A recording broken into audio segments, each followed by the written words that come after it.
Hello tout le monde, bienvenue dans votre podcast Do You Speak Vintage. Je m'appelle Clarisse et je serai votre hôte. Aujourd'hui j'accueille deux guests qui font clairement de leur union une source. D'abord il y a Yacht, connu sous le pseudo Ali Afroa, artiste engagé, drag queer et tatoueur perceur. Ensuite Jeanne, créatrice de l'association Dramaturgie, fripière ambulante et solidaire. Si tu cherches à aller plus loin que le bout de ton nez, tu es au bon endroit. Très bonne écoute. Bienvenue à vous deux. C'est mon premier podcast en duo et je suis ravie de faire ça avec... Tu ne galères pas trop avec tes chouchous? Non, Je précisais du coup dans mon intro, mais toi, Yacht, tu es connue sous le pseudo Ali Afroa. Tu es un artiste drag queer. Toi, Jeanne, on te connaît comme étant la créatrice de Dramaturgie. Je pense bien? Oui, c'est bien Dramaturgie. Oui, tout à fait. Contrairement à Yacht qui dit dramaturge depuis Non, ça va. longtemps. Je ne le fais plus. J'arrive. Il y a beaucoup à dire sur vous, sur vos parcours et vos projets. Alors pour démarrer, est-ce que vous pouvez vous présenter? Après toi. Oh waouh, on est plus jeune, non? Ah ouais, carrément. Voilà. Par rapport au projet, Par rapport à toi, ta vie, est-ce que tu as des chiens? Quel âge tu as? Dis-moi tout. du coup c'est Jeanne, je vais sur mes 24 ans. Waouh, ça va être compliqué, hein. C'est pas un exercice facile. C'est si dur.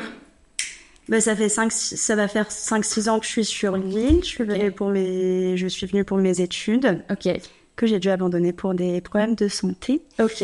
Et ça va faire 6 mois à peine que j'ai monté l'association Dramaturgie, qui est du coup une association de friperies solidaires dont les bénéfices, les vêtements sont vendus à des prix solidaires et les bénéfices vont à la création d'événements queer et féministes au sens intersectionnel du terme, le plus possible.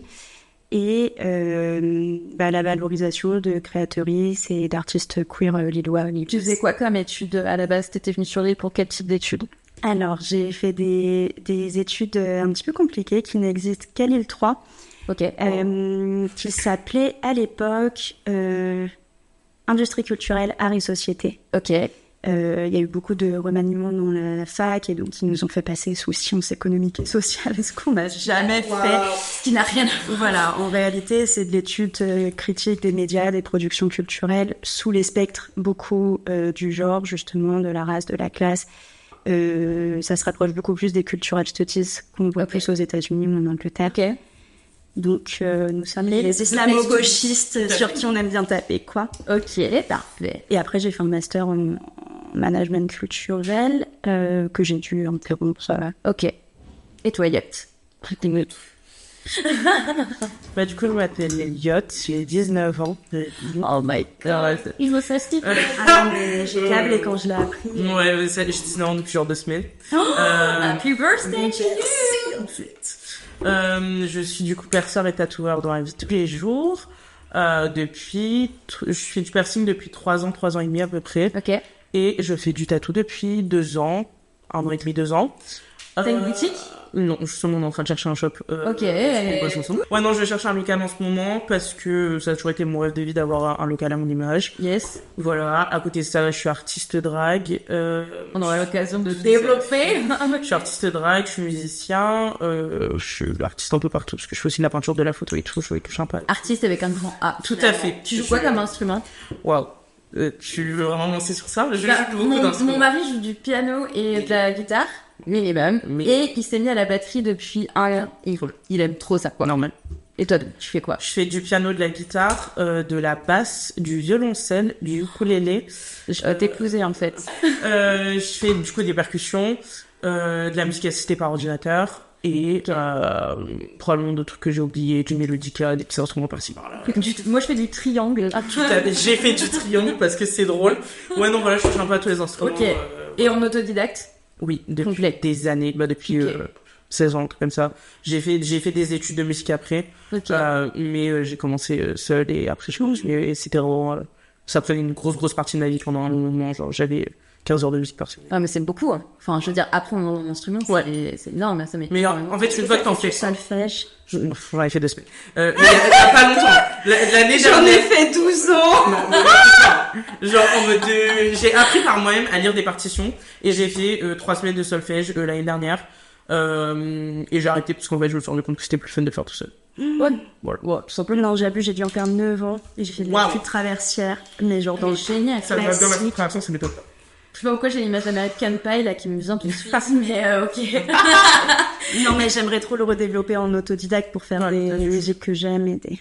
Faut se libérer du temps, en tout cas, s'octroyer vraiment le pouvoir de se libérer du temps pour apprendre. Mais c'est un instrument, je trouve chouette. Pas du tout d'instrument, donc je suis passionnée par les gens qui en jouent, vraiment, je trouve ça super. Bah, la flûte traversière, t'as plein de... Enfin, Je l'ai fait de rap. Moi, je jouais plein de chansons, t'as de la j'ai flûte fait de la traversière. flûte irlandaise au collège, et j'avais toujours 10 sur 10, mais... Minimum. Moi, je sais pas si t'as déjà vu les gens qui parlent dans leur flûte. Ouais. Ou qui, Ouais, tu peux faire des même trucs. genre du scat et tout, c'est une dinguerie. Enfin, moi, Les skates, c'est ouf. j'ai un peu exploré la Tout flûte ça, traversière.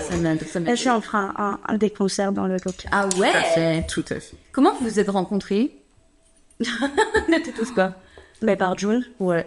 Qui est Ah, Julie? sans transfert. Ouais, j'ai travaillé en février avec Sans Transfert, du coup, pour un événement qui était là encore Flip, Drag et une poétesse en première partie de soirée. Et Yacht est un très bon ami de donc je t'ai d'abord rencontré à Top Drag. Ouais, carrément, on s'est croisés en fait parce que moi j'étais avec Sans Transfert et vous voyez, par là, on a appris à se connaître. Puis on se connaissait pas tant que ça quand je lui ai proposé le projet. Ouais, ok. On s'était croisés 3-4 fois, je pense. Ouais. On avait fait le Drag Show ensemble. Tout à fait. Pour la petite histoire et pour expliquer un peu aux auditeurs ce qui, du coup, m'amène à vous recevoir ici aujourd'hui, il y a quelques semaines déjà, 1 semaine, 2 semaines, Ouais, 2 semaines. en fonction de quand ce sera posté, probablement quelques semaines, j'ai eu l'occasion d'assister à votre event, les drags du shopping, une version drag et clairement une satire, pour moi, des events du shopping. Pouvez-vous m'expliquer ce qui vous a amené à organiser cela et le concept? Tout à fait. Jeanne. C'est ton concept. Merci, Jeanne. Alors, je saurais pas d'où ça vient. Okay. C'est quelque chose... Encore une idée qu'on a en soirée. Très certainement. Je saurais pas savoir d'où ça vient. En revanche, je sais que j'ai tout de suite pensé à Lia Froid pour le hosting. Ouais. Je l'avais jamais vu performer en drague, jamais vu hoster. Je l'avais vraiment rencontré que en tant qu'humain. Et je voyais bien par rapport à son énergie animée l'idée que j'avais en tête. Ou juste j'étais partie du concept comme à la soirée Saint-Valentine qu'on avait fait à la Saint-Valentin, de vouloir rallier la seconde main et le drag, mais de comment on pourrait faire plus du lien entre les deux pour que ça ait du sens et pas juste mettre les deux.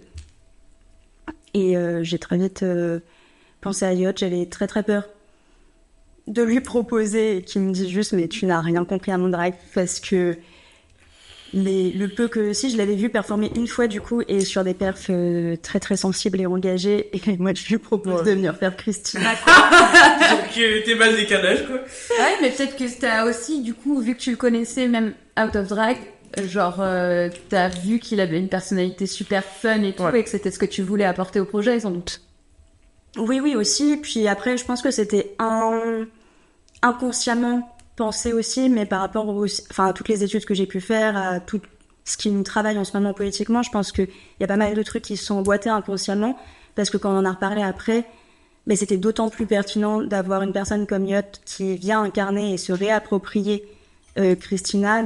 Enfin, je pense que ça aurait eu moins de sens de la réincarner par une personne blanche et fine, par une personne qui peut déjà se sentir représentée par ce genre d'émission. Et voilà, j'ai encore perdu un job.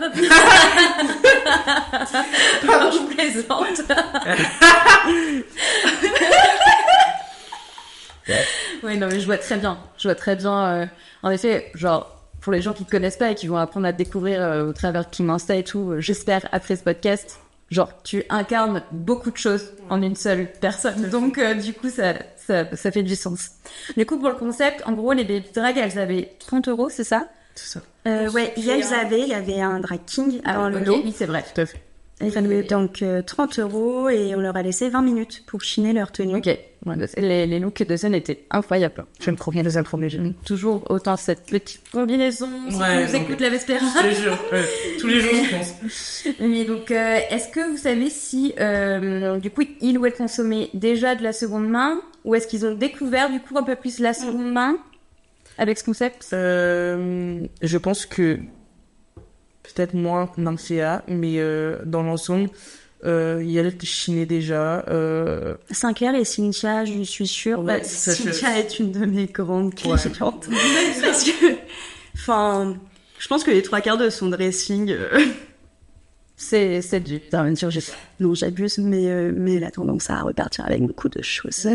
Tant mieux, c'est fait pour ce qu'on préfère. faire plaisir à ce genre de personnes, donc tant mieux. Nymphia, on en avait papoté justement par rapport au fait qu'elle fasse une grande taille, de la difficulté que c'est pour elle à passer à la seconde main. Ouais. Donc c'est un truc, je pense, sur lequel Yacht reviendra peut-être Ouais.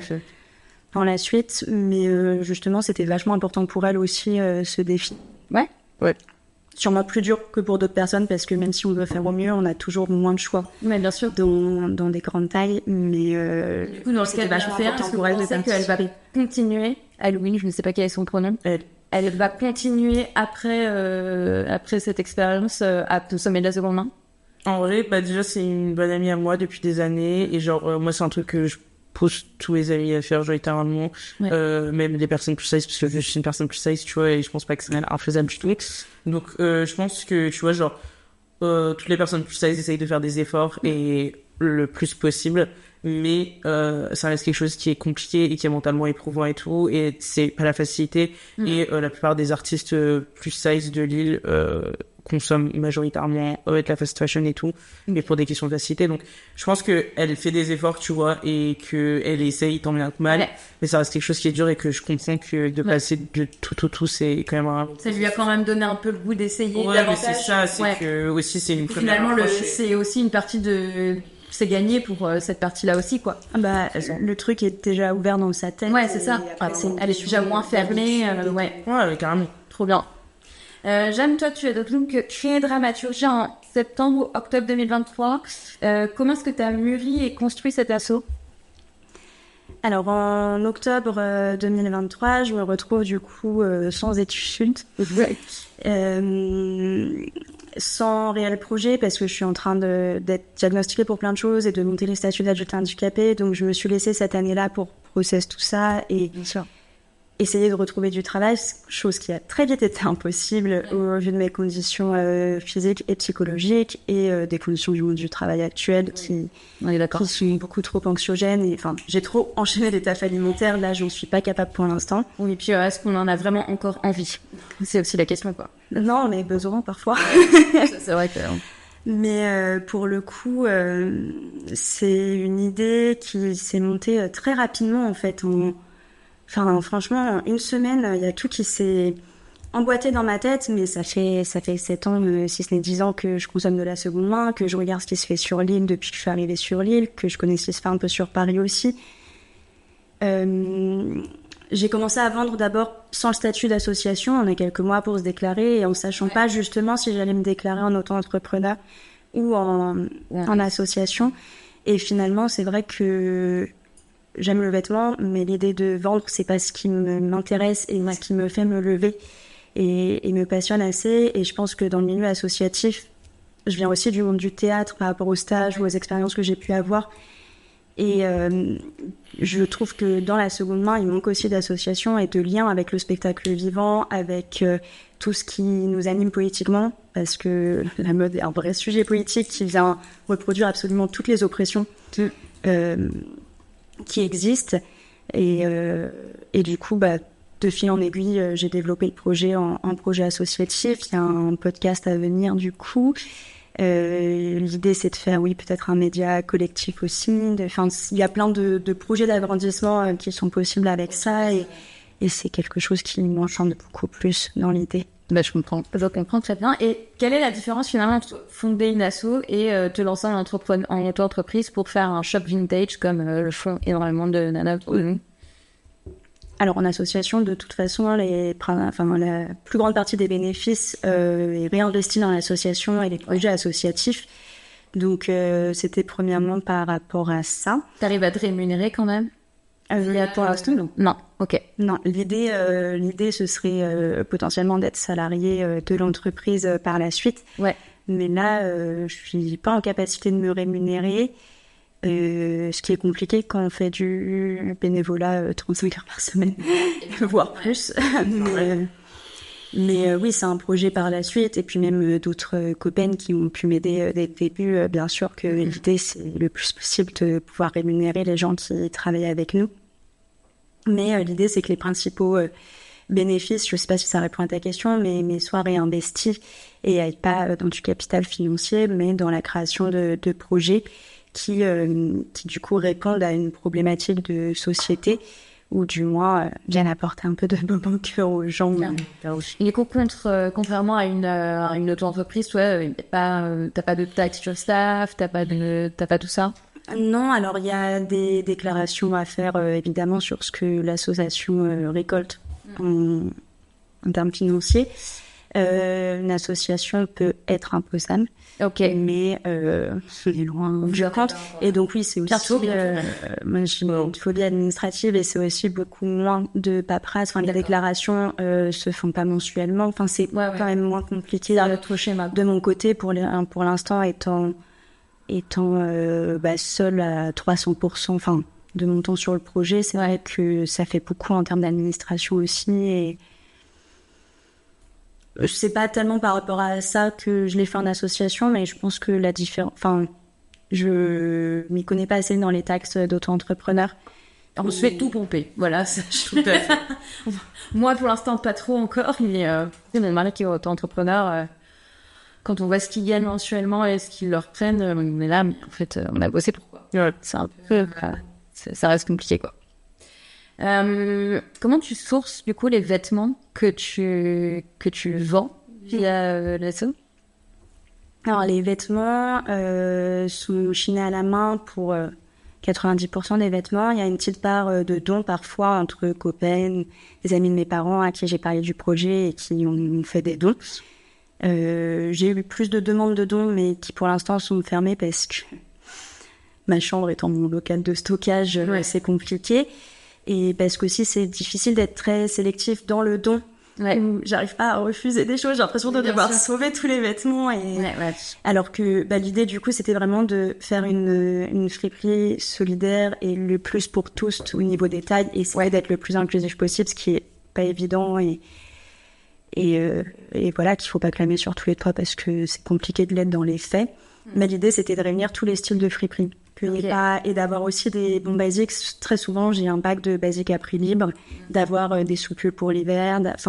L'idée, c'était de faire un entre-deux entre une friperie solidaire et une friperie indépendante chinée à la main, très stylée. Où là, tout est chiné à la main. Ou alors, en lot, ça a pu m'arriver sur Vinted, j'essaye de limiter un maximum.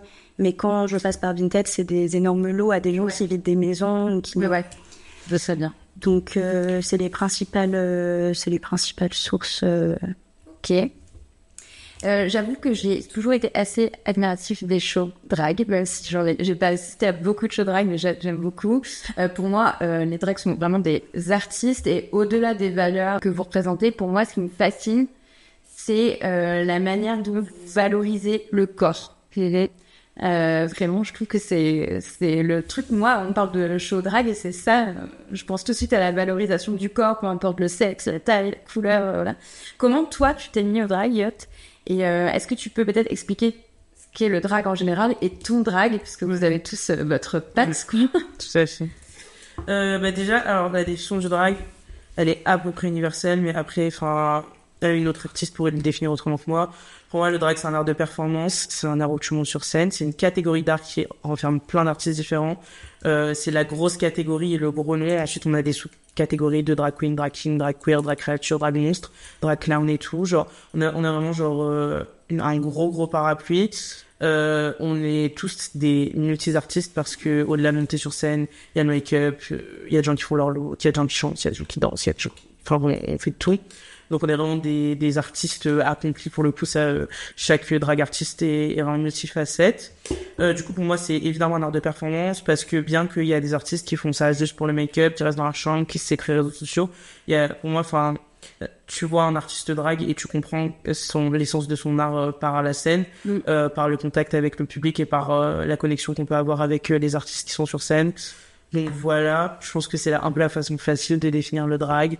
C'est se jouer évidemment du genre et d'autres choses, même du créaturesque. Mais voilà. Ensuite, mon drag, du coup, je suis drag queer afrofuturiste, sensible et engagée. C'est une définition que Jeanne a trouvée à mon drag un jour. Et j'ai trouvé que ça me correspondait tellement bien que bah du coup c'est devenu... Tout était dit. Ouais, vraiment, c'était vraiment ça. Donc moi, je suis drag queer, donc je me trouve un peu en plein milieu des drag queens et des drag kings. Afrofuturiste parce que avant d'être artiste drag, je suis musicien et je suis genre personne racisée et que j'ai toujours eu cette connexion avec le milieu afrofuturiste et du coup j'ai commencé le drag pour pouvoir exprimer ça. Donc voilà, je pense que c'est déjà pas mal. C'est déjà pas mal. Genre. Et le drag c'est un peu ce qui nous sauve. Tous les artistes de drag, je pense qu'on est passé par un moment où le drag nous a sauvé la vie parce que quelque part c'est essentiel pour les personnes queer. Et pour moi en tant que personne queer racisée d'avoir quelque part où je peux m'exprimer, où on t'est pas la parole et tout, tu vois. Ouais, je comprends. Et est-ce que c'est aussi peut-être une manière de s'assumer complètement et de plus se cacher? Pour beaucoup, oui, et parce que beaucoup de personnes utilisent le drag pour être totalement soi-même et aussi montrer une autre partie de soi, parce que bah moi je fais pas du tout partie des artistes qui genre divisent leur drag de leur personne. C'est pas un personnage, c'est vraiment moi. Ouais, c'est toi. Je suis tout autant genre moi-même en drag que out of drag. C'est juste un peu une extension de moi dans la mesure où bah déjà Ali c'est mon deuxième prénom, donc j'ai voulu rester sur ça.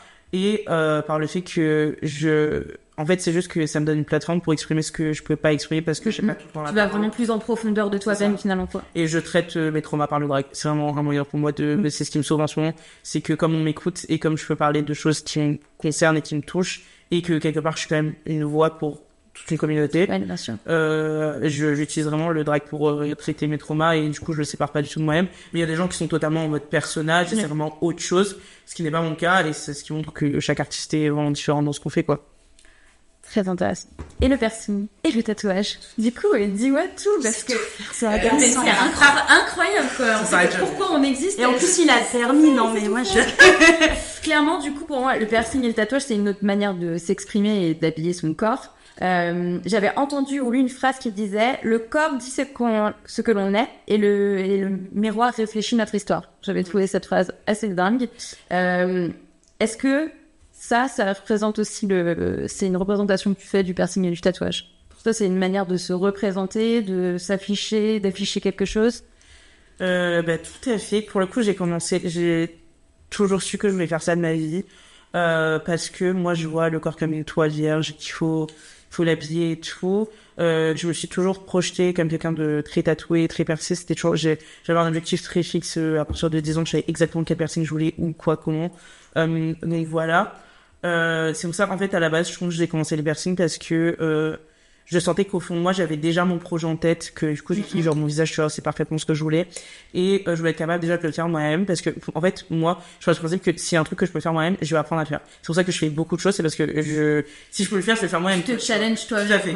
Du coup, j'ai commencé pour ça et parce que, en fait, je trouve ça tellement beau et les piercings ça m'a tellement animé pendant très longtemps et c'était vraiment c'est ma passion hein, et du coup j'étais en mode waouh et j'ai voulu faire ça très jeune donc j'ai commencé jeune parce que j'ai commencé à faire des piercings j'avais 15 ans je fais ça en même temps que le lycée et je me suis focus sur ça et je me suis décalé sur les tatous quand j'ai commencé à me faire tatouer moi je fais du headpock et du coup genre j'ai commencé à mieux me renseigner sur aussi les styles de tatou et tout et j'ai surtout quand c'est le tatou, parce que je commençais pas à me lasser des piercings. Les piercings, ça reste toujours la même chose. Oui. Il y a moins ce truc de mettre ton identité dans le truc. Clairement. Et du coup, j'ai Moins de commencé- création. Ouais, c'est ça, derrière carrément. le projet, quoi. Parce que tu choisis tes bijoux et tout, mais c'est pas pareil. Du coup, je voulais commencer à mixer les deux. Et c'est aussi majoritairement ce que je fais, c'est que j'adore les projets qui mélangent le piercing et le tatou. Parce que j'avais envie de pousser plus loin et d'ajouter quelque chose et d'exprimer aussi autrement ma créativité. Donc, je fais moins de tatou que de piercing, ça c'est sûr. Mais c'est quelque chose qui m'anime tout autant et qui donne encore plus de vie à mon projet quelque part. Et du coup, voilà, et c'est, de toute façon, l'art en général, ça me passionne d'un peu partout. Ouais. Donc, c'est un moyen aussi d'ajouter quelque chose. Ça te nourrit aussi, ouais. Et au moins, je peux avec tatouer moi, quoi. Donc, Ouais, c'est incroyable. trop raté. Trop galère. Déjà, j'ai du mal à faire 2 traits d'eyeliner qui soient similaires et à m'épiler les sourcils correctement. Alors, je vais pas me lancer dans ce projet, je te le dis tout de suite. Pour toi, est-ce que la mode est responsable de bonheur ou plutôt d'un certain mal-être dans l'acceptation de soi? Je pense que c'est vraiment du 50-50 pour le coup. Genre, là, je pense que je peux pas donner une réponse pure. Et genre, sachant que, bah, du coup, moi, je suis personne racinée plus size et tout. Genre, moi, tout. Et tout. Tout avec un grand T, quoi. Vraiment, genre, ça s'arrête jamais. Mais, quand j'ai commencé à vraiment me poser, déjà très jeune, j'ai affirmé un style, alternatif. Non, mais très jeune, c'est-à-dire à 2 ans. C'est-à-dire il y a 2 jours, parce que j'étais encore en maternelle hier soir, quoi. Mais non, ouais, genre j'avais besoin d'exprimer mais en fait, enfin pour moi l'esthétique c'est très important. Je fais quand même hyper attention à ce à quoi je ressemble et tout parce que c'est vraiment ça transmet mon âme, tu vois. Et du coup j'étais en mode de faut que je me fixe des trucs et faut que il faut que je sois fidèle à ce que je suis mentalement genre à l'extérieur. Du coup, ça, c'est important, mais quelque part, quand tu vois que aussi la mode, ça crée de la dysphorie de genre, que c'est compliqué de s'habiller pour tout le monde, que pour pas cher aussi, enfin, tu vois, il y a plein de trucs qui rentrent en jeu. Après, pour moi, enfin, ça reste une expression de soi et un art à part entière que j'admire beaucoup. Mais d'un autre côté, je prends en considération que c'est difficile de s'habiller et que c'est difficile d'être fidèle à soi-même par les vêtements en fait parce que genre en mode c'est vraiment pas évident pour tout le monde et c'est un truc dont on parle souvent avec mes potes parce que j'ai encore beaucoup de potes qui arrivent pas à exprimer genre leur identité à travers le vêtement. Moi c'est un truc que je réussis à faire très tôt et je suis ravi. Mais c'est un ton naturel. J'ai à peu près le même temps. Pour le coup, je te rejoins. Mais en même temps, c'est propice aussi à des euphories de genre parfois, ça peut aider à plein de choses dans la... C'est tout le but de ce podcast, non seulement d'instruire les gens sur ce qu'est le vintage et la seconde main, mais le but aussi de mon Instagram, c'est d'être très naturel et de montrer que moi je m'en fous hein, si je suis en culotte dans la rue un lundi ou que je mets un gros truc qui me fait ressembler à une meringue, c'est juste parce que ça me fait plaisir de le faire et en vrai tout le monde peut le faire. Carrément. Et je pense que aujourd'hui, c'est pas encore le cas, mais on est dans une période un peu charnière où finalement, si tu t'exprimes moins par tes vêtements aussi, on te voit beaucoup plus. Ouais. Donc d'être habillé tout en noir, etc. Oui, on va te voir beaucoup plus finalement. T'essayes de paraître invisible, mais c'est là qu'on te voit plus. Donc je suis persuadée. Moi, pour le coup, on parle vraiment de tout ici. Moi, je suis bipolaire, j'étais diagnostiquée il y a 6 ans. J'ai beaucoup souffert très jeune de harcèlement scolaire, notamment parce que je me sapais déjà. Et du coup, le regard des autres, c'était soit elle se prenne pour qui celle-là, soit vraiment j'étais un monstre ou bête curieuse finalement. C'est la question que je voulais poser à Elliot au lycée, du coup.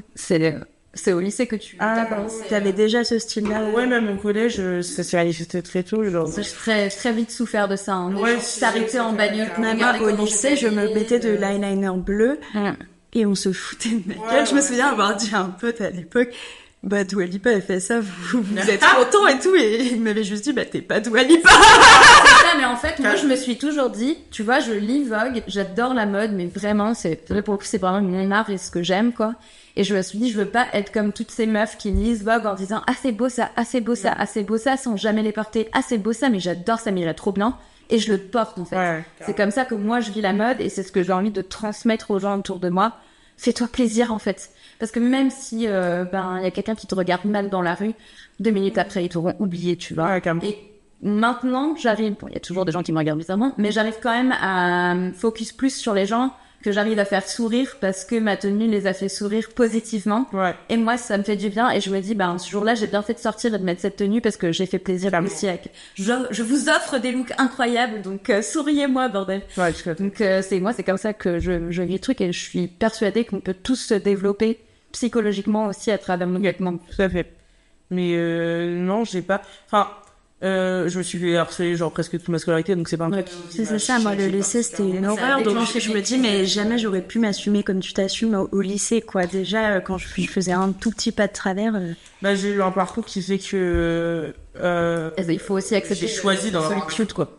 Ouais, c'est ça. De se retrouver seule avec ses vêtements, faut aussi l'accepter, quoi. Après, j'étais aussi en plein centre de Lille, je suis arrivé en France, genre en mode, j'ai eu la chance quand même d'être dans genre des endroits qui étaient quand même plus hyper touchy. Mais après, j'ai été militant très très jeune, trop jeune, mais je suis très affirmée dans ta vie, en règle générale. Genre et je suis tellement fidèle à moi-même que je me vois pas mettre des barrières pour qui que ce soit. Et j'en avais, quand je suis arrivé au lycée, pour le coup, j'avais passé cette partie de me dire, putain, qu'est-ce que les gens vont penser de moi et tout. C'est un truc que j'ai eu plus au collège quand j'ai commencé à m'affirmer. Au lycée, moi, je suis arrivé, j'en avais rien à foutre. Tu peux te foutre de ma gueule et tout. Ça changera rien au fait que je suis derrière moi-même et je sais que je suis cunt et que je give. J'ai besoin de la validation de personne, en fait. Tu vois, genre. Et du coup, c'est ouf que t'aies réussi à faire ça au lycée parce que moi, j'ai continué au lycée à me saper comme je voulais et tout. Même si, genre, on parlait même de moi, mais ça m'affectait vraiment, en fait. C'était encore une période qui m'affectait vraiment. Et pourtant, je me disais, putain, si je mets cette veste rouge aujourd'hui, elle va me donner de la force. Et malgré tout, je me sentais affectée, quoi. J'ai pas eu ce processus mental si tôt. Et aussi, moi, je chine depuis le collège et je me souviens du regard des gens quand je leur disais que c'était de la friperie, quoi. Ouais, bah oui, mais ça, c'est parce que c'était aussi un rapport de classe, quoi. Donc oui, on était des pauvres si on est chez une on a déjà joué du genre d'arrêt, quoi, tu vois. Vraiment. Mais c'est compliqué d'accepter le regard des autres, mais je pense qu'une fois que tu fais ce processus-là, après, en fait, il n'y a plus rien qui peut t'atteindre, entre guillemets, en termes d'image, quoi. Mais ouais, ça a été très difficile pour moi. Et je pense en plus, ça a été doublement difficile, déjà parce que l'adolescence, c'est vraiment une période très difficile, et parce que, du coup, le fait d'avoir été harcelée a déclenché mes crises de bipolarité. Ouais. Donc moi je suis bipolaire type 2, donc plutôt dépressive avec des grosses dépressions chroniques. Donc du coup genre ça a été très dur pour moi de dire bah si mais en fait j'aime ça, il faut que je continue à cultiver ce style qui me fait plaisir, tu vois. Et donc mon échappatoire elle est arrivée quelques années après quand j'ai déménagé à Paris parce que du coup Paris pour moi qui étais bretonne, c'était mon goal parce que je me suis dit, au moins de Paris, genre, je serais perdue dans une foule, quoi. Ouais, clairement. Et même si les gens me regardent et qu'ils se foutent de ma gueule, je serais perdue dans une foule, alors que à Brest, je te promets, il y avait des gens qui s'arrêtaient en bagnole pour me regarder, alors que ce jour-là, en fait, j'avais juste un manteau rose et des chaussures du même rose, mais c'était tout, tu vois. Donc, c'est quand même assez frustrant, mais une fois qu'on a passé ce cap mental, je pense qu'on peut évoluer. Et du coup, toi, pour tes performances, tu utilises des vêtements et des accessoires de seconde main aussi? Oui. Je consomme plus du tout de... En fait, je consomme que de la seconde main dans ma vie depuis peut-être 7 ans. Ouais. Ouais, 6-7 ans. Soit c'est... Ouais, voilà, c'est ça. Quand j'étais, du coup, fin primaire, mais je voulais pas du tout faire machine arrière par le drag, notamment débile et genre ça ne ferait pas sens. Mais je bosse c'est un art qui coûte cher quand même le drag. C'est atroce. Donc du coup le fait d'acheter en seconde main, ça te permet quand même de faire des économies par rapport à la fast fashion. Oui, après je travaille beaucoup avec des créatrices. En vrai, je travaille plus avec des créatrices que de la seconde main, mais en fait si c'est pas des créatrices, c'est de la seconde main. Ouais. Mais je pense que à chaque show où je suis bookée, j'ai un nouveau look. Et du coup, c'est un look qui a été fait par quelqu'un et qui vaut quand même un certain coût. Je mets énormément d'argent dans mon drag. C'est des pièces qu'on te prête ou que tu... Non, que j'achète. Ok. Ah, tu les achètes? Ouais, je les achète. On ne te les offre pas? Non. Ok. Non, moi j'ai un staff. J'ai un Aliafra staff. Ouah. Et dans mon staff, il y a une personne qui fait de la mode et qui est modéliste et tout, et qui fait aussi du crochet. C'est elle qui a fait tout à fait. Incroyable. Et du coup, elle avait aussi bossé sur mes tenues du dernier show et tout. Enfin, on bosse ensemble parce qu'on est très amis déjà et parce que moi je pense que du coup, si tu peux donner du crédit à des artistes en montant sur scène avec, tu vois, ça fait sens. Donc voilà, donc essentiellement c'est de la création avec du coup maintenant je travaille avec une seule personne, c'est la personne qui est dans mon staff, mais sinon c'est que de la seconde main.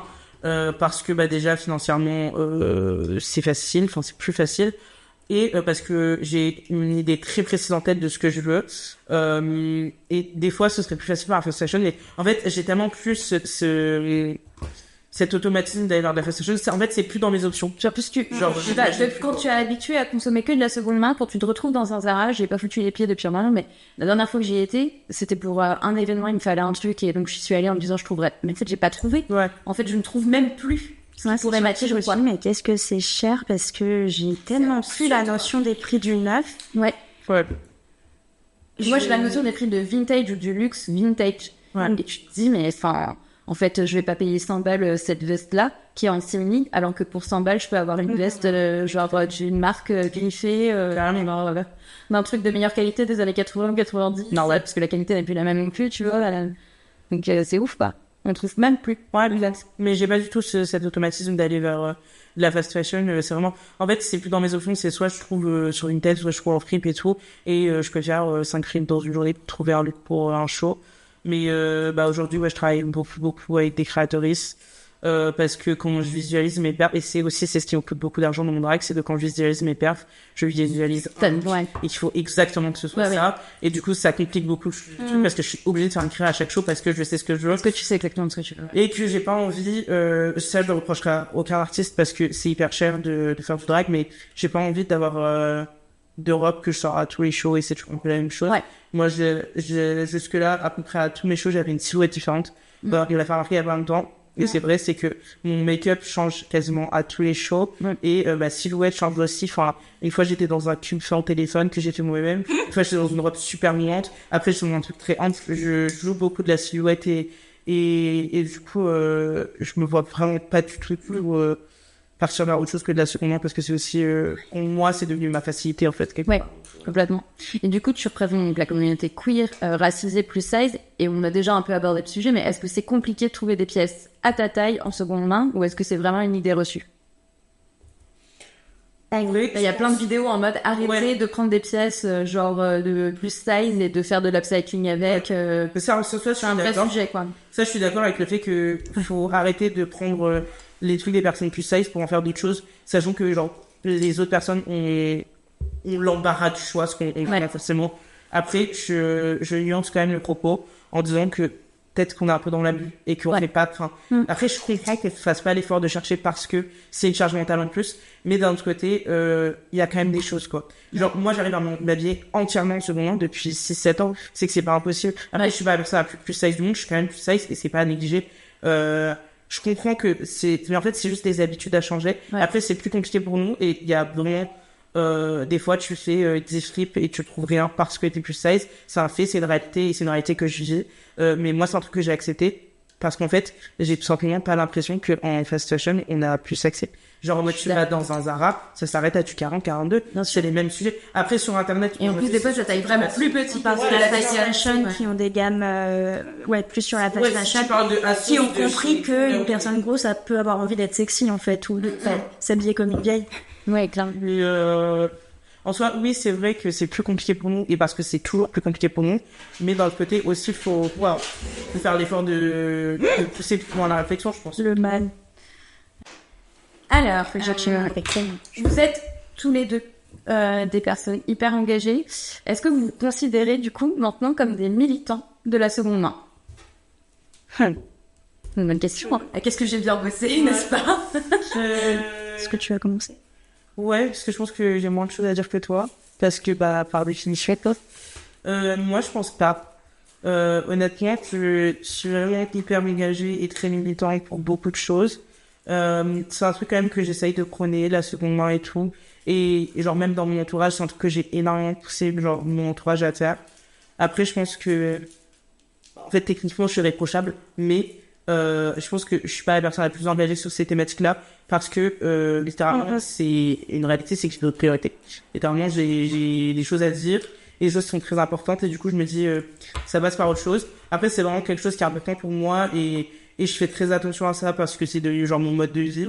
Militant peut-être pas, engagé oui, mais je pense que je pourrais mettre encore plus, c'est que je pourrais mettre encore plus d'énergie à promouvoir ça. mais je mets beaucoup déjà d'énergie dans d'autres types de militantisme, mais du coup, je peux pas. Ouais. Mais en vrai, je suis vraiment engagé sur ces thématiques-là, mais je suis pas le plus militant de militant. Et toi, Jeanne, du coup Je pense que dans les faits, oui et non. Je suis pas enfin, tout dépend ce qu'on définit par militant. Est-ce que c'est aussi difficile d'assumer le terme militant qui est quand même un terme fort? Mais moi, je sais que je m'en suis vachement éloignée aussi par déception des milieux militants et pour protéger ma santé mentale et par déception des milieux justement qui se disent inclusifs où en fait les écolos sont racistes. Enfin, on retrouve des oppressions dans toutes les luttes et je suis plus tolérant qu'avant. Par exemple, envers les gens qui ont recours à de la fast fashion. Et je dis pas que c'est... Enfin, si, je pense qu'il y a des excuses plus valables que d'autres, qu'effectivement, il n'y a pas à chiner de la même manière des personnes précaires qui ont recours à de la fast fashion, des personnes grosses qui ont recours à de la fast fashion. Enfin, je pense que le militantisme de seconde main, c'est aussi devenu un truc très bobo. Et qui prend pas en compte plein d'existences aussi, rien que l'accessibilité. En fait, tout le monde ne peut pas se déplacer dans des friperies. Et il y a des personnes qui n'ont pas d'autre choix que de faire des commandes. Il n'y a pas de flip, en fait. Moi, je veux dire, en France... Ouais, je suis beaucoup plus tolérant. En revanche, je pense que je suis beaucoup plus militant de l'intime, au sens vraiment de l'intime et politique. Et dans les choix que je fais chaque jour, et mais que ce soit pour tous les sujets, en fait, je pense que je fais plus attention. Et pour revenir sur le plus size, par exemple, j'ai une pote ultra engagée dans la seconde main, bien plus que moi depuis toujours, qui fait les fripes depuis toujours, qui fait un 54, qui a 27 ans, et ça fait 1 an qu'elle s'est trouvé des jeans à sa taille en seconde main. Donc je pense quand même qu'il y a notamment pour les pantalons, parce que déjà il faut une grande taille, toutes les grandes tailles ne se ressemblent pas, selon si t'as la taille marquée, selon si t'as des fesses, selon si t'as des hanches. Enfin, je pense qu'effectivement, il y a des personnes pour qui c'est vraiment plus dur que d'autres. Et je dis pas que c'est impossible. La preuve, elle en a trouvé. Elle était trop contente. Mais c'est plus dur. Et j'essaye... j'avais repris Yod, justement, quand il voulait écrire dans l'événement Friperie Inclusif, parce que dans la réalité, c'est hyper dur. J'essaye et je mets 2 fois plus d'énergie à essayer de trouver des pièces. La réalité, c'est que je chine bénévolement et que ça me prend 2 fois plus de temps d'essayer de trouver des pièces grande taille. Il y a des styles dans lesquels des trucs Y2K en grande taille. Enfin, c'est compliqué à trouver. Ou alors, ce qu'ils appellent grande taille, c'est ça, c'est du 42 ou du 44. Les 44 de l'époque, c'est à peine du L. Et, enfin, oui, déjà, en fonction de tous les systèmes de taille, selon les pays, selon les années. C'est ça, dans les années 70, les gens avaient des corps plutôt fins, donc c'est assez représentatif de la mode des années 70 qu'on peut trouver en vintage. En fait, comme les corps évoluent en termes de taille, que ce soit... Après, il y a toujours eu des personnes grosses, mais par exemple, ma pote, le seul recours qu'elle a depuis très longtemps, c'est de se coudre ses vêtements, en fait. Et ça aussi, c'est compliqué parce que du bon tissu coûte cher, parce qu'une personne grosse va user plus rapidement un pantalon avec le frottement des cuisses, et parce que se refaire des vêtements coûte plus cher aussi parce qu'il y a plus de tissu. Enfin, c'est l'alternative elle y a eu recours pendant longtemps et elle le fait encore, et ça reste la meilleure alternative selon elle de coudre ses propres vêtements, mais ça demande aussi de l'énergie, beaucoup de charge mentale, beaucoup de et un privilège de temps, Est-ce que vous êtes d'accord pour dire que finalement l'avenir de la mode a trait un peu à celui de la démocratie et que ça permet de susciter un peu des débats, de faire tomber des barrières, d'effacer un peu des stéréotypes et de créer un espace plus ouvert pour tous? Cette phrase était très longue. Moi, je suis pas assez l'actualité de la mode, on va pas se mentir. L'industrie de la mode, que ce soit le luxe, la fast fashion, je m'y intéresse sur les grandes lignes, sur les lois qui passent ou quoi. Mais je suis plus assez, j'arrive plus à regarder des défilés. Genre, certes, c'est un spectacle ou quoi, mais j'arrive plus à m'intéresser à la mode. En tant qu'industrie, en tant que grande maison, en tant que... Il y a des progrès qui sont faits très certainement.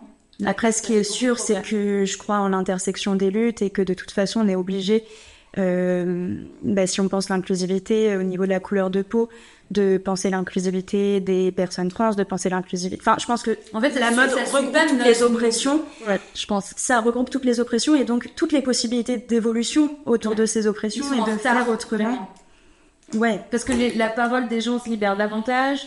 même, enfin, visuellement, les gens se libèrent davantage. Et en même temps, ils sont très très vifs parce que le marché de la seconde main, ils l'ont très vite saisi. Toutes les maisons et même les fast fashion maintenant font de la seconde main. Ils sont très vifs et ils savent très bien faire du greenwashing aussi. C'est compliqué. Mais j'y crois de plus en plus à échelle locale. Par exemple, avec la Fripe, c'est la fête qui était à l'événement. Et demain aussi, Shamsa, elle agit sur Anti-Fashion Project à Roubaix. Ouais.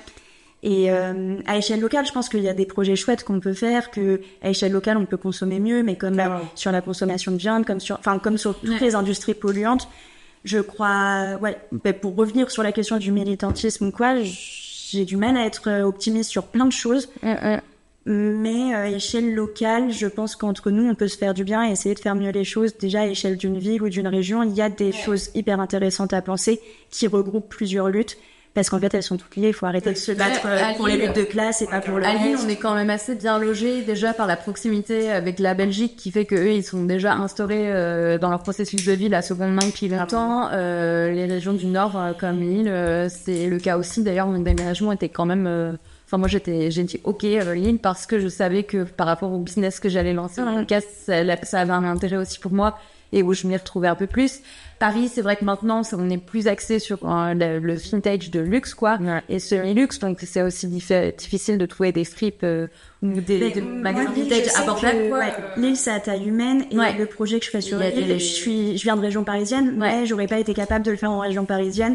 Moi, je l'ai fait à Bordeaux, elle me dit, on n'a pas de fripes, en fait, donc, en région parisienne, j'ai un œil sur ce qui se fait, mais j'aurais pas été apte à lancer ce genre de projet parce que l'échelle lilloise et de la métropole permet plus, on se rend plus compte de toutes les actrices qu'il y a, des possibilités de lien, entre, c'est pareil pour le drag, en fait, il y a pour le drag, pour le spectacle vivant, il y a une scène émergente qui a du potentiel de fou et qui est plus facile, je pense, à rassembler et à faire des liens que sur des grandes villes comme Paris ou d'autres capitales, quoi. Oui, clairement. À Paris, les gens sont... J'avais tendance à le dire depuis que j'ai déménagé, et à m'en rendre compte quand j'y retourne, que les gens vivent dans leur propre individualité là-bas, en fait. Alors, je le renie pas, parce que je pense que j'ai appris à dire au revoir aux chauffeurs de bus à Lille. Ouais. Non, mais je pense que c'est vrai. Enfin, nous, quand on a déménagé et que, genre, les gens nous souriaient dans la rue, c'est là, non, mais tu vois, c'est bizarre. Mais même au-delà de ça, je pense que je le renie pas parce que peut-être que moi-même, à un moment, par rapport à ce que je vous ai raconté précédemment, j'avais besoin d'être perdue dans ma propre individualité aussi pour pouvoir m'exprimer. Le contexte parisien est tellement anxiogène qu'on a besoin de se couper des gens autour, en fait. Ouais, tu peux pas. Enfin, je pense que j'aurais pas survécu 11 ans sinon. Mais, depuis quand, du coup, vous vous êtes mis à la seconde main? Toi, t'as plus ou moins répondu, Yacht. Moi, je pense que c'est au collège, vers la... Non, je monte de ouf. Non. Ma grand-mère m'a toujours trimballé dans les brocantes et les vide-greniers du Perche. Mes parents ont toujours eu la culture de la seconde main. Mon père est un collectionneur de disques, de vinyles, de la cave, l'appart, tout en est rempli. Il comprend pas ma passion pour le vêtement. Je lui dis, mais t'achètes tes disques combien par semaine? Enfin, bien sûr. J'en achète plus pour moi, là, pour le coup, ça me déculpabilise aussi, que ce soit pour faire plaisir à d'autres personnes. C'est ça. Non, ma famille, pour les meubles, pour plein de choses, a toujours été dans la récup pour faire des travaux. Pour ma grand-mère me trimballait de vide-grenier en vide-grenier à 8h du mat tous les week-ends. Ça a été un peu bercé. Voilà. Après, moi, sur Paris, j'ai commencé à faire des friperies, fin collège, je pense. Quand j'ai eu mes premiers argents de poche au lycée, j'ai pu aller un peu en fast fashion, mais très vite, pour des raisons économiques et éthiques et politiques, en fait, et par habitude, par confort économique et par style, parce que je trouvais j'arrivais à beaucoup plus m'approprier les pièces. Et contrairement à toi, j'ai jamais été fixée sur des idées de pièces ou de look, c'est-à-dire que quand je vais voir des inspi, même sur Instagram ou quoi, c'est de look en général où je vais me dire je trouve ça cool de mettre une jupe par-dessus un pantalon, mais je vais jamais avoir une pièce en tête et être fixée sur cette couleur, cette coupe ou quoi. C'est juste, ça me donne des idées de coupe, des idées de couleurs, des idées d'assemblage, mais après, bien sûr que je suis des modes comme tout le monde, je pense qu'on n'y est pas. Ça fait pas de je suis moins bonne personne. Mais globalement, j'ai toujours essayé de remixer tout ça avec des bijoux de ma grand-mère. Je vais pas chercher à reproduire des looks que j'ai vus et je suis pas à la recherche de pièces précises. Bah, en soi, ça, moi, je suis que en drag. Out of drag, c'est pas du tout un truc que je fais dans les tous les jours. C'est juste que quand tu réfléchis à une performance, pour moi, j'ai du mal avec les artistes qui se pointent toujours avec une robe noire et font un lip sync. Après, c'est peut-être leur DA aussi. Ouais, c'est ça, mais pour moi, Toi, t'as une DA colorée, en fait, déjà. Oui, mais même pas, tu vois, genre, des fois, je suis super, je peux être très sombre. La fois où je t'ai vu en noir, t'avais tout le crâne pailleté. Après, non mais vraiment cette fois, définition de la sobriété, quoi. Après, à petite dose, quoi. Non, mais des fois, genre, j'imagine des trucs très foncés, des trucs, ou même des trucs, monochromés, tout ça, genre, en mode, je suis pas toujours full couleur. Out of drag, c'est pas un truc que je fais, je suis pas du tout sélectif comme je le suis en drag, mais pour moi, j'imagine une performance avec un look et le look qui doit suivre avec la performance. Et après, des fois, on twist, tu vois, genre, sur mon dernier look, notamment le look blanc du Bestial Show de ma deuxième perf, j'avais une idée très précise en tête. Au final, Taïcha a fait autre chose et ça collait très bien et c'est, je pense, mon plus beau look so far. Genre, en soi, pour revenir à la question de base, genre, moi, j'ai un peu toujours été aussi dans des beaux tout. Après, j'étais à l'étranger, donc c'est aussi différent. C'est quand je rentrais en France que moi, genre, j'étais plus confronté à ça. Mais ouais, courant 6e, 5e, ouais, c'est là que j'ai très fait, et j'ai pas arrêté, quoi. Je me suis, en fait, c'était vraiment pour nous, ça nous paraît tôt, mais c'est vrai que, on a déjà une génération de retard, donc, enfin, quand même une génération qui nous sépare déjà, donc, non, mais c'est vrai, du coup, pour nous, ça paraît très très tôt, la 6e, mais en fait, ça fait sens, quoi. Moi, je savais. Ouais, je pense qu'on est sensibilisé de plus en plus tôt. Ouais. Et tant mieux, c'est que quelque part, il y a une évolution. Mais c'est vrai que, comme quand on voit des looks sur Instagram, ça m'a permis de me réapproprier complètement le vêtement, en fait, la seconde main. Et parfois, je vois des mini-jupes sur Insta et c'est très stylé, mais je me dis, c'est juste pour une photo Insta. Ouais. Et dans la vraie vie, big up aux personnes qui ont le courage de le faire. Moi, je suis incapable de me balader en mini-jupe et pour la liberté de mes mouvements, pour plein de choses, en ville, j'y arrive pas. Je me sens pas en sécurité et je me sens pas libre de mon corps comme j'aimerais. Et d'avoir découvert, moi j'ai découvert les jupes il y a 2-3 ans par le fait de les mettre par-dessus des jeans et par-dessus des pantalons. Et encore une fois, si j'avais fait ça au lycée, mais... Ouais, mais est-ce qu'avec la mentalité que t'as maintenant, tu t'en foutrais pas un peu plus? Peut-être. Tu vois. Mais est-ce que j'aurais cette mentalité aussi? Est-ce que je serais aussi mature que Yacht? Qui de l'œuf ou de la poule? Au plus, c'est quoi les clés d'une consommation plus raisonnable et raisonnée? Se renseigner, je pense. Ouais. Je pense que c'est quoi vos tips pour chiner? Le local. Ouais. À Lille, on a la chance d'être dans la région des braderies, où on peut facilement, encore une fois, il y a des astérisques de si on n'est pas à mobilité réduite, si on a un véhicule, c'est plein de choses. Mais on a la possibilité d'avoir des braderies tous les week-ends partout. À échelle locale, je pense que, pareil, j'ai eu beaucoup, moi, de débats intérieurs avec la consommation de viande. J'ai arrêté pendant 3-4 ans d'en consommer. Puis j'ai repris parce qu'en fait, c'était sujet à... comme après, j'ai eu une grande phase de dépression aussi. Des troubles alimentaires, en fait, et que c'était une bonne excuse à ça également. Ouais. Et j'étais en manque de plein de choses. Donc aujourd'hui, j'en remange un petit peu. Mais je pense que c'est de penser en tout à échelle locale aussi et d'essayer de... Enfin, voilà, à grande échelle, je crois pas au... truc de comment ça s'appelle consommer de la viande mais mieux là qui nous lance dans toutes les voilà moi, c'est une horreur d'argument marketing. En revanche, à échelle locale, c'est vrai que dans le Perche, ma grand-mère qui achète les poulets à côté de chez elle, au mec qui tue ses poulets, j'y vois déjà moins de problèmes. Bien sûr. Parce que tu peux tracer le produit aussi facilement, carrément. Donc je pense que je crois vachement à cette échelle-là, à se renseigner. Évidemment, ça va être beaucoup plus les réseaux sociaux maintenant aussi, d'avoir des données. Et du coup, on remercie aussi tous les petits shops qui ont la force quand même de se lancer sur les réseaux parce que c'est pas facile d'avoir de la visibilité, de faire du contenu qui nous convienne et qui soit de qualité suffisamment pour les autres, du coup pour percer, je le dis avec mes gros guillemets, mais c'est difficile. Les réseaux sociaux, c'est un vrai taf à part entière. Et du coup, merci à toutes ces petites fripes qui se lancent quand même et qui se bougent. Mais encore une fois, c'est pour ça qu'à échelle locale aussi, il y a des possibilités trop chouettes en s'alliant avec les bonnes personnes, en proposant aussi des projets qui n'ont pas été vus, en en incluant plus de personnes dans ces projets-là aussi. Enfin, moi, j'ai pas 120K sur Instagram. Puis on est sur un retour du discours parce que le Covid nous a quand même tous flanché sur. Mais je sais que sur nos événements, partager avec les gens, tout simplement. Ben, on a eu vachement de monde. Par exemple, au Drag du Shopping, on s'en est trop bien sorti à ce niveau-là. T'étais fait aussi. Je me rappelle très bien. Et je sais que c'est l'échelle locale, le bouche à oreille, le relais par plein de drag, par les fripières, mais c'est surtout de l'échelle locale. Il y a aucune de nous qui a 10 millions d'abonnés. Quand même, un peu plus de 1000 abonnés. Un peu moins. Un tout petit peu moins de 1000 abonnés, ouais. Après, c'est parce que moi, j'ai aussi fait ma place dans le milieu queer de Lille, que je connais tout le monde, que tout le monde se connaît entre eux, et que on parle beaucoup entre nous, et qu'on est tous collègues, et donc voilà. Mais ouais, la visibilité sur les réseaux sociaux, c'est très important. Moi, je suis vraiment la génération Internet. Oui, pour le coup, donc je bosse beaucoup sur les réseaux sociaux, et parce que je suis personne tatoueur et que ça passe totalement par là. Aujourd'hui, le métier passe uniquement par Instagram, clairement. Donc ouais, je pense que l'accès aux réseaux sociaux, il est pas important, et que thanks God vraiment que les gens prennent l'énergie de faire ça et tout, parce que aujourd'hui c'est fondamental. Complètement. Ouais, mais c'est là où l'événement, par exemple, on a vraiment pris le temps de le penser en profondeur. Et il y a des choses à améliorer et à refaire au niveau de l'inclusivité et de plein de choses, mais essayer de tout penser ensemble et de que ça ait du sens en fait, et d'avoir une personne comme toi qui host, de valoriser aussi des profils de fripières qu'on voit moins. Les 2 fripières qui étaient avec moi étaient des personnes racisées. Dans les baby drags, c'est toi aussi qui as fait la sélection pour avoir des profils et prometteurs et mettre en avant des personnes trans, des personnes non binaires.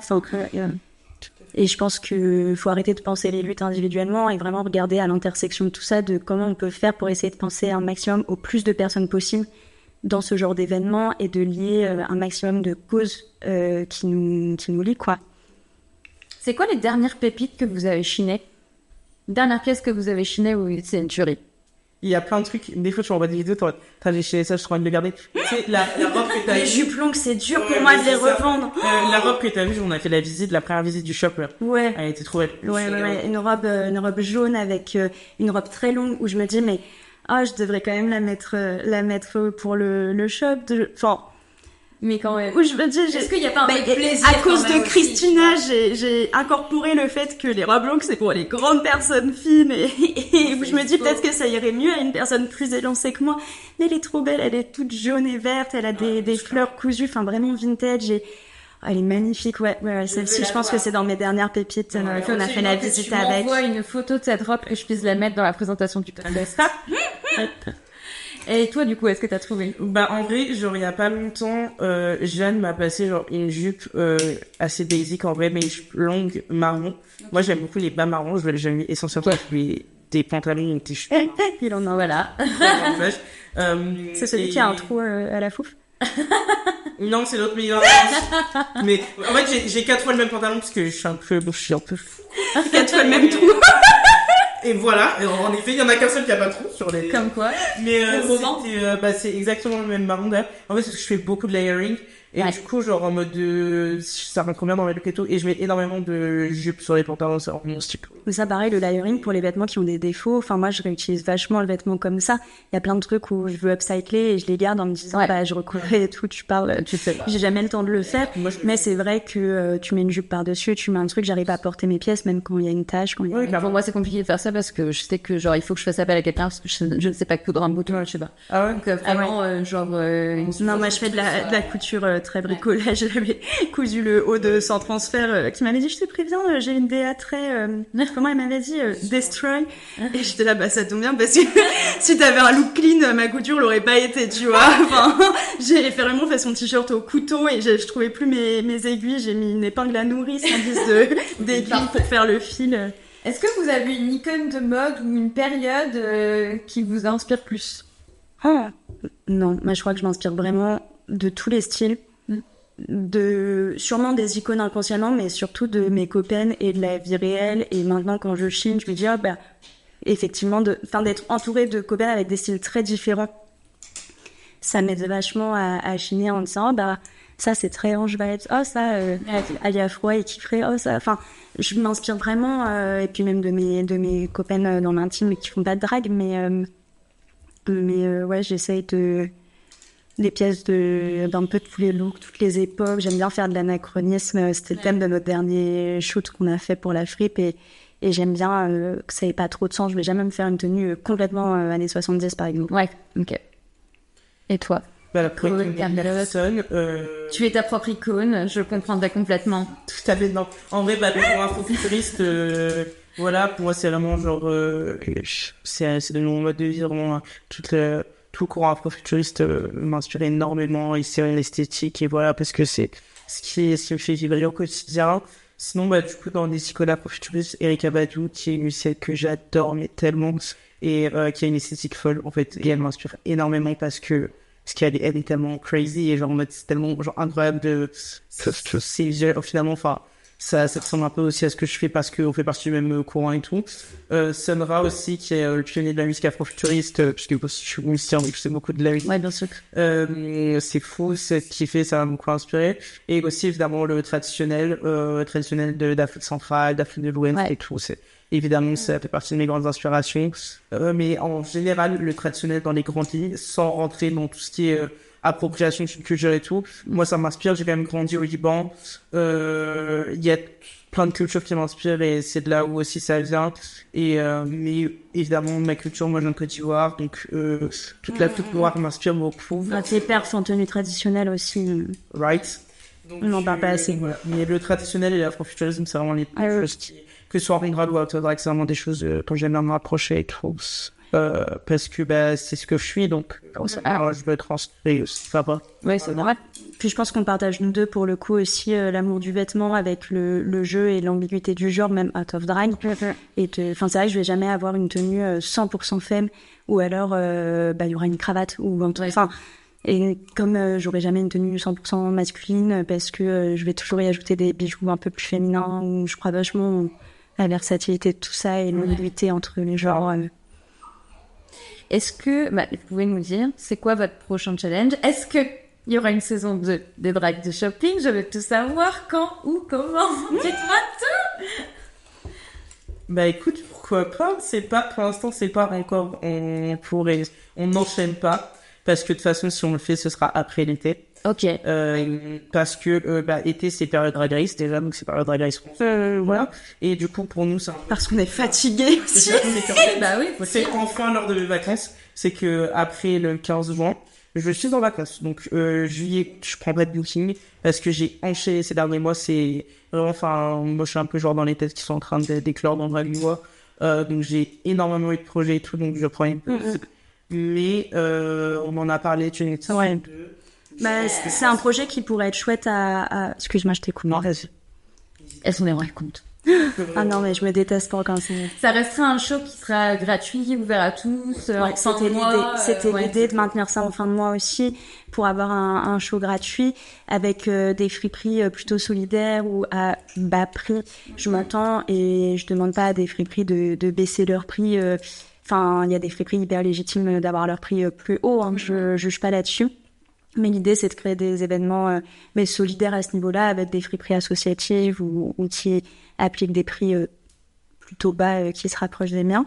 Et c'est un projet qu'on a tout de suite pensé comme chouette dans l'idée qui peut être reproductible facilement en changeant de baby drag, pourquoi pas les fripières, le thème, la saison, ouais, j'aimerais bien... on s'était dit que peut-être un par saison, ça pourrait être chouette. Ça a quand même hyper bien marché, donc c'est vraiment dommage d'arrêter le projet là, je pense. Et c'est intéressant parce que ça a ramené pas mal de monde qui était un public queer et qui connaissait le drag, globalement. Le public était génial à l'événement, mais qui était pas le public qu'on voit à tous les shows drag non plus. Okay. Et il y a des personnes, effectivement, qui sont venues dès 18h pour les fripes et qui sont restées après. Enfin, je pense que ça permet aussi de brasser des profils différents. Ça permet ça fait peut-être moins souche pour des gens qui sont intéressés que par le drag, ou ça permet de rassembler pas mal de personnes. Le point de vue du show et le point de vue des fripes. Ouais. En fait, le truc c'est que nous dans notre scène lilloise, c'est un peu chaque artiste à son public. Ouais. Moi je suis en train d'éclore, donc j'ai pas un public fixe pour l'instant. J'ai des gens qui viennent à tous les shows et qui viennent pour moi et je reconnais, tu vois. Mais chacun, on a... Et puis en fonction de si tu fais du quick, et du coup, t'as un public différent. Moi, c'était aussi challenge de voir si j'allais avoir mon public ce soir-là et si les gens allaient être au rendez-vous. Et alors, sachant que, bah, pour le coup, mission accomplie, tu vois. Mais genre, en soi, genre, c'était hyper chouette. Parce que d'un côté, c'était des gens que moi, il y avait des têtes que j'avais jamais vues à une drag show.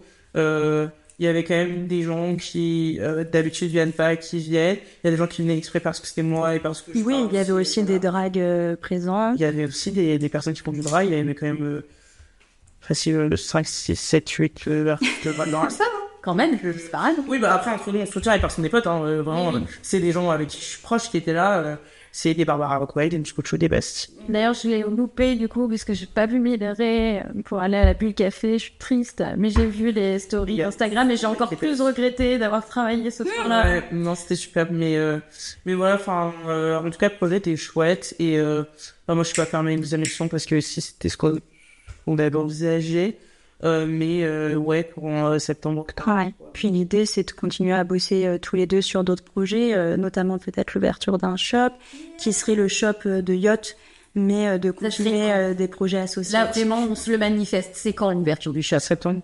Septembre. Ça y est, c'est Gros posé. stuff, on est d'accord. Minimum. Non, en vrai, j'aimerais trop, ouais, parce que ça fait un moment que je vois plus c'est cool. Moi, ça fait depuis, décembre que je suis dessus et que j'ai fait une grosse pause parce que mon terme j'avais besoin parce que j'ai arrêté les études en début d'année, du coup, genre, j'ai arrêté les études et j'étais en mode, je vais enchaîner, mais en fait, j'étais pas capable d'enchaîner. Il fallait rouler Ouais, il faut une pause, ouais. parce que, littéralement, enfin, moi, je sors du bac, enfin, je passe un bac l'année dernière, et du coup, j'ai commencé les études cette année et j'ai fait, de toute façon, je sais que c'est des personnes qui étaient tout que je vais faire, donc ça sert à rien, tu vois. Ah, bien sûr. Donc, j'ai fait une petite pause, et là, je me reprends en main. Et ouais, j'aimerais bien quand même courant août, août, septembre, ce serait trop cool. Mais il faut trouver le local, il faut être sûr et tout, et plein de questions, peut-être que ce sera un peu plus tard, mais j'ai rien à septembre. Il y a des idées de médias aussi associatifs, enfin, dans l'évolution de tout ça, de choses plus globales à penser. Je sais pas si ce sera sorti le 13 juin, le podcast. Je suis sûre que Bah alors, pour ceux qui entendent, le 13 juin, on sera avec le drag Scrapbooking dans le café-bar solidaire Tipimi, qui est à Fives, qui propose des trucs à manger fait maison, des boissons pas chères du tout. C'est vraiment une asso très chouette qui fait bibliothèque justement. Et Scrapbooking propose un atelier de make-up drag. Trop fou. Scrapbooking qui est très talentueux en termes de make-up. C'est le haut du panier pour les fous. C'est make-up qui cote sa place. Et du coup, l'idée est que moi, je fais une soirée free apéro dans le bar. Son atelier est dans une salle à l'intimité des regards pour le confort des personnes qui veulent tester le drag. Ça peut être très éprouvant, notamment au niveau de sa perception du genre, de se voir en masque pour la première fois ou femme. Enfin, ça peut être quelque chose de pas évident. Mais l'idée, justement, pour aider tout ça, c'est que je leur prête des pièces qu'elles viennent sélectionner avant, des accessoires, des vêtements pour immortaliser un peu leur premier look, si elles veulent se prendre en photo avec à la fin, et que ça complète un peu l'atelier make-up. Donc voilà, c'est une soirée libre d'accès à partir de 18h. Justement, ça tombe bien parce que j'allais vous demander où est-ce que, un peu les actus, quoi, où est-ce qu'on pourra chiner. L'atelier, par contre, c'est en réservation. Donc là, je sais qu'il reste que 3-4 places. Je sais pas comment ce sera d'ici la sortie du podcast. Mais il y en aura d'autres, donc stay tuned, quoi. Et du coup, toi, en termes d'actu, donc un peu de pause, tu nous as dit, mais est-ce qu'il y a quand même des performances que tu vas faire à partir en vacances? Tout à fait. On me retrouve le 15 juin, le jour de la Pride, à l'After Pride,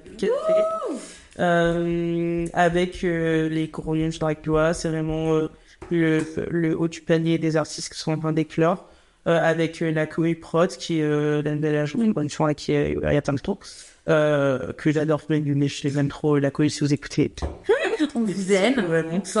Donc c'est un After Pride à partir de 16h à la Bulle Café, avec Brigitte Pintade, Matt, Stargirl, Harpy, Maudit Grab, et moi. Ça va être trop bien. Évidemment, ça va être super. Voilà, et c'est le dernier show que je fais avant mes vacances. Ensuite, on me retrouve dès septembre pour des super projections et ça va être trop chouette. Et sinon, pour Yotel Persing, sur les vidéos percées, le 8 juin, il y a un événement par La Fripe, c'est la fête. Voilà, Trop bien. Puis franchement, n'hésitez pas à aller suivre les drags lillois qui font du drag alternatif, qui font du drag moins vu et revu, les personnes trans, les personnes non binaires. N'hésitez pas à choisir les personnes que vous soutenez. Et il y a des choses trop chouettes qui se passent dans le drag lillois en ce moment, et il y a des profils hyper prometteurs et Tout à fait. à fond. Et ben, on arrive au terme de ce podcast. Je vous remercie infiniment. C'était full d'informations. J'ai adoré. J'ai appris plein de trucs. J'ai adoré ce moment de partage. On va rappeler vos Insta quand même. Pour toi, Jeanne, du coup, c'est le compte Dramaturgie. Donc, Dramature avec un J à la fin. Et toi, Yot, du coup, on va dérouler la liste. Wow. Il y a Yotel, donc io.2tel. Il y a Yot L piercing X tattoo, donc alors je l'épelle. Est-ce que j'épelle bien? io2t.el piercing X tattoo, tout attaché, Tout à fait. minimum.